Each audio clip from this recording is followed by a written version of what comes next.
사운드 오브 뉴스입니다. 김민아 기자 어서 오세요. 안녕하세요. 첫 번째 소리부터 함께 들어볼까요?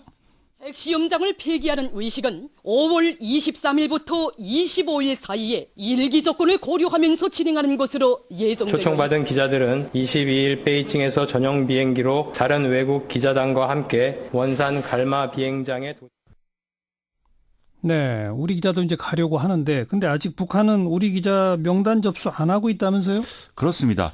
그럼에도 불구하고 우리 기자들은 일단 이제 출발은 한 그런 상황인데요. 예. 지금 북한이 이제 풍계리 핵실험장 폐기 행사 취재를 위해서 지정한 미국, 영국, 중국, 러시아 그리고 우리 측 기자들 지금 들으신 대로 베이징을 거쳐서 북한으로 들어가게 되어 있습니다. 예. 그래서 이제 우리 측 기자들도 일단은 베이징에 오늘 도착을 했는데요. 내일 이제 북한으로 가는 전용기가 출발을 하는 상황인데 오늘도 북한은 시야 명단을 접수를 안 한 그런 상황입니다. 그러면 데드라인은 언제까지로 봐야 돼요? 북한 비자 발급 뭐 이런 일정, 이동 동선 이런 거 다 고려하면 결국 내일 오전이 이제 데드라인이거든요.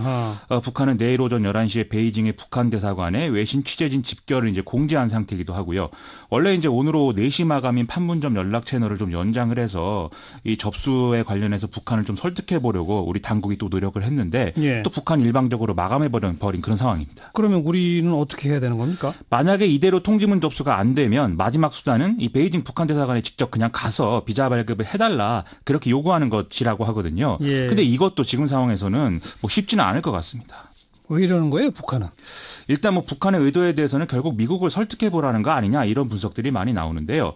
북한의 경우에 뭐 미국인 인질도 풀어주고 또 핵실험장 폐기도 약속을 했는데 미국이 계속 이제 비핵화의 어떤 기준을 계속 높이면서 체제 보장의 구체적 약속은 해주지 않는다. 이것은 이제 불만스러워하는 것이다. 이런 해석들이 많이 나오고요. 예. 또 이런 상황에서 이제 맥스 선더 훈련 이런 것들이 이제 이루어졌기 때문에 우리 정부를 북미 대화의 어떤 지렛대로 쓰겠다는 거 아니냐라는 게 또 전문가들의 해석입니다.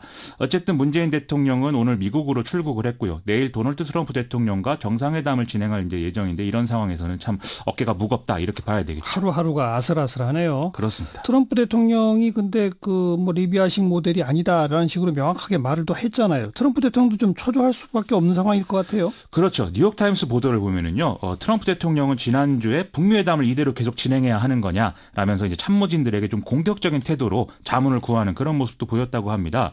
또 지난 19일 밤 문재인 대통령과 전화 통화를 하면서 우리 정부를 통해서 접한 이 북한의 입장하고 최근 공식 담화를 통해서 나오는 북한의 주장이 왜 다른 거냐 이거 이제 물어보기도 했다는데요. 예. 그러니까 제가 뭐 속된 말로 하면 거의 멘붕 상태 아니냐 이런 얘기까지 인터넷에서는 이제 나오고 있다는 것이죠.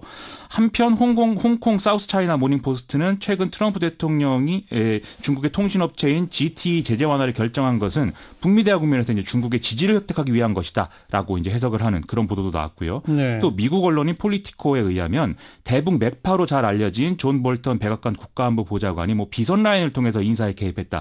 이런 소식도 보도가 되고 있는 상황이거든요. 좀 이런 일련의 상황들이 전반적으로 미국의 강경 기조를 누그러뜨리는 그런 요인으로 좀 귀결될 수 있어서 이 대목과 관련해서 좀 귀추가 주목이 되는 상황입니다. 아무튼 또 정말 하루하루 지켜볼 수밖에 없겠네요. 그렇습니다. 자, 전두환 노태우 두 전직 대통령 그 사저 경비를 해왔던 경찰 인력을 철수한다고요? 오늘 이철성 경찰청장이 출입기자 간담회를 통해서요. 올해 일단 이 경비 인력의 20%는 감축하고 내년까지 전부 철수시킬 계획이다 이렇게 밝혔습니다.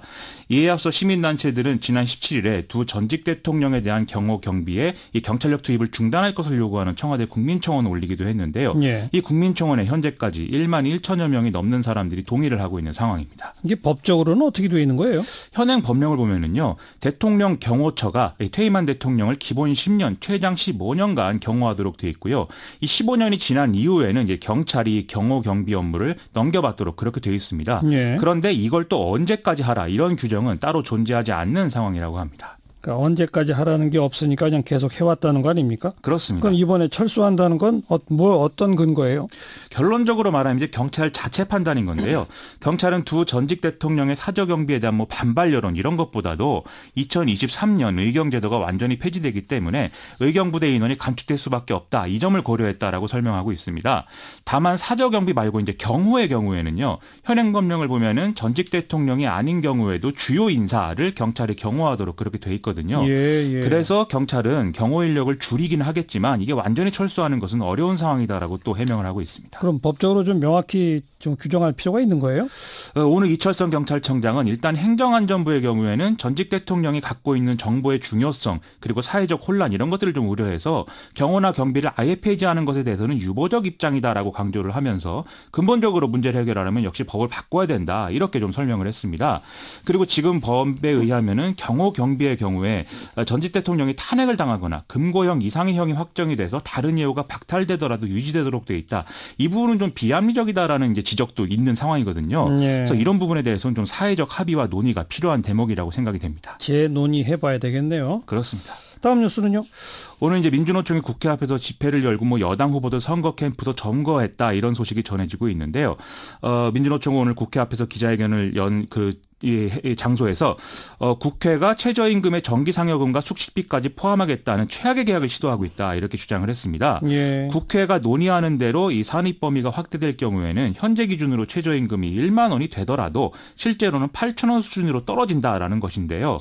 민주노총의 기습 시위 과정에서 국회 사무처 직원 한 명이 부상을 당해서 병원으로 이송되기도 했고 또 국회 담장을 넘어서 내부로 진입한 집회 참가자들 12명은 현행범으로 체포가 됐다라는 소식입니다. 국회가 그 최저임금에 어디까지 산입시킬 것인지 그 논의를 지금 오늘도 강행했잖아요. 그렇습니다. 거기에 반발한 거죠? 그렇죠. 지난 18일 김명한 민주노총 위원장이 긴급당원문을 통해서 국회 환노위 처리를 막기 위한 총력 직결을 이미 이제 주문한 바 있고요. 지금 알려진 바에 의하면 더불어민주당과 자유한국당은 최저임금 범위에 정기적으로 지급되는 상여금은 일단 포함하는 방향으로 공감대를 이뤘다라고 지금 나와 있는 것이거든요. 예. 통상임금만 최저임금으로 인정할 경우에는 성과 상여금 비중이 기본급보다 높은 대기업의 경우도 최저임금을 지키지 못하는 경우가 생긴다라는 게 이유라는 것이죠. 네. 그런데 민주노총이 이렇게 강력 반발하면 쉽지 않겠는데요.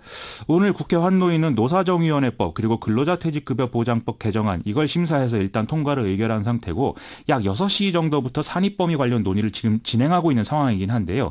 이렇게 어수선한 상황에서는 좀 통과는 쉽지 않을 것이라는 게 국회 주변에서 나오는 얘기입니다. 특히 평화와 정의의 의원 모임 환노위 간사인 이정미 정의당 대표가 이 상여금을 최저임금 산입범위에 포함시키는 것에 대해서 부정적 입장이기 때문에 좀 논의가 쉽지 않을 것으로 전망되는 상황입니다. 게다가 여당 후보들 선거 캠프까지 점거했다. 노동계하고 정부 여당 사이 관계도 좀 껄끄러워지겠군요. 그렇습니다. 지난주에 김동연 경제부총리가 최근 고용과 임금의 최저임금 인상이 영향을 끼쳤다라는 취지의 발언을 해서 이게 좀 논란이 되기도 했고요. 또 김광도 국민경제자문회의 부의장을 비롯해서 경기 침체 국면을 걱정하는 이런 목소리가 불거져 나오면서 노동자 양보론 이런 것도 힘을 얻고 있는 게 사실 아니겠습니까? 예. 또 보수 야당은 최저임금 인상 때문에 자영업자가 어려워졌다 이런 주장을 반복하면서 정치 쟁점화하고 있는 이런 상황이고요. 사방이 이렇기 때문에 정부 여당이 지금 노동계와 좀 긍정적인 관계 설정을 하기가 쉽지 않은 조건들이 형성되고 있다. 이런 얘기 나오고 있습니다. 여기까지 수고하셨어요. 고맙습니다. 김민아 기자였습니다.